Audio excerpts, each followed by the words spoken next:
We wouldn't be here today if we didn't have a whole series of collaborators and people who have been helping all of us here at Georgia Tech and across the country to really grow and learn and understand this problem. We are seeing men dying now from exposure to silica in engineered stone. And I do not want their deaths to be in vain, that if we may be able to prevent future deaths, we need to do everything we can. So how do we get there? We want to remember the why. If we look across the country and across the globe, in cases where they're doing epidemiologic studies, they're finding the prevalence of workers developing accelerated silicosis from fabricating countertops made of engineered stone to be approximately somewhere in the range between 20 and 30%. It varies based off of a variety of different conditions, and in some places and in some workplaces, it's practically 100%. OSHA is aware that there's a silica problem in the engineered stone industry.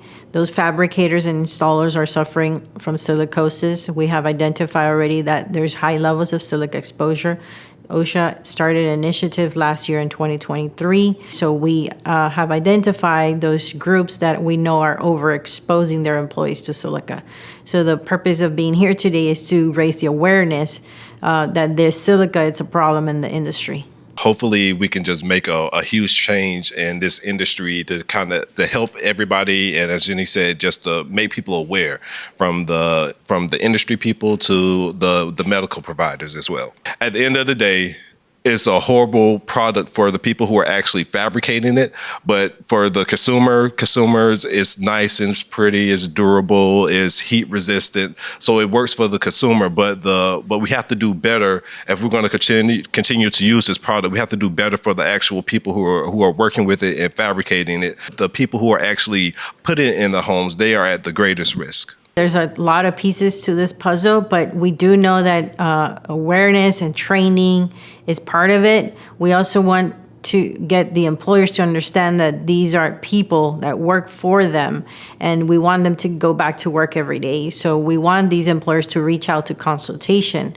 If they're not able to afford a consultant or someone that can tell them what the exposures are at their facility, you always have consultation, which is a free service.